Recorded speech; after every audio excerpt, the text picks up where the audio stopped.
So this is what my nails look like.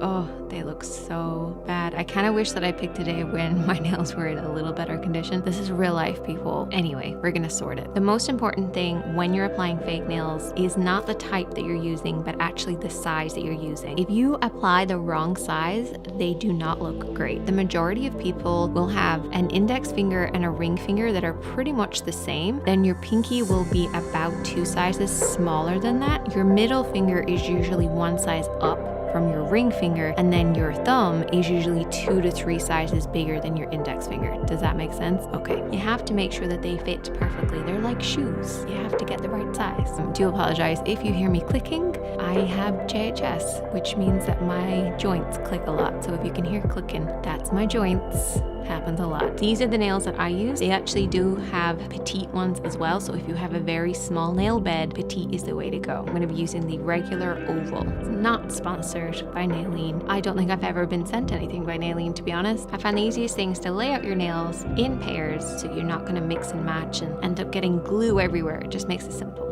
So I start off with the pinky always. It's the first thing that you want to find. When you get a packet of nails, go for the smallest size and have a look to see if that fits your pinky. And it should slide really nicely on the nail bed. There's no glue on this, I'm just trying it on. It fits really nicely on there. It shouldn't creep over to the edges. If it does, file the sides. If it feels like it's a little small and you can still see your nail, then you need to go up a size. That's the first one. I then do my index because that's the next size up. My index finger is actually smaller than my ring finger, even though my index finger is actually bigger in size, ring size, compared to my ring finger. The nail bed is smaller, and that's what we need to look out for. So what I find that I have to do with my index finger is that the size is somewhere in between. So what I do is I kind of manipulate the edges and sort of push them down, warm them up between your fingers, and then slightly push the edges, and that actually makes them bigger. So if it's slightly in between 2 sizes, that's a great way to kind of make it slightly bigger. Ring finger is next, index finger, and then we have the thumb.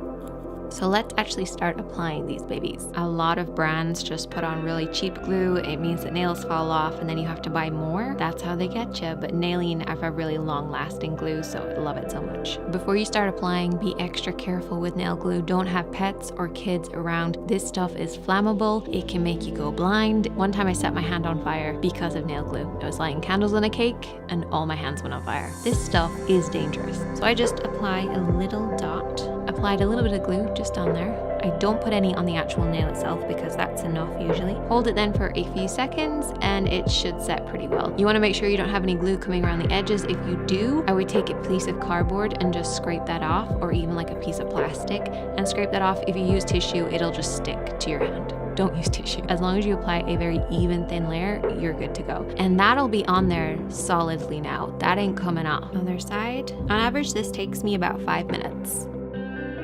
Make sure you don't stick your skin to the actual nail. So once I apply it, I pull down the skin like this to make sure that there's no glue on my skin that will stick to the nail. But that's why it's really important not to over apply the glue. See, there's absolutely no glue coming around this edge whatsoever, and that's what we want.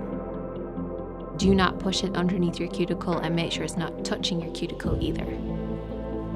A lot of people will file their nail bed in order to help it have something to hold on to. However, I find for me, my nails are so dry that I don't need to. Oh, this glue is not sticking. Sometimes the product can kind of separate. So what I'm going to do is pop the lid on and give it a shake. And now it is sticking perfectly. Other side. Probably because I didn't put the lid on in between each application. And then there you go. Much, much better. You might need to file the tops of these, however, because sometimes they can have a little bit of a rougher edge. The great thing is nail polish is super long lasting when you apply them over the top of this, because the nail polish is sitting basically on plastic. The Neaten ones are the ones that I wear day to day, but I do treat myself to the occasional fancy pair like these ones by Kiss. Elegant Touch have some great ones. Primark have some great ones too. These are Tinkerbell ones. How cute are they? And they're only €2 and they're always going on sale. As long as you get the sizing right, you are good to go.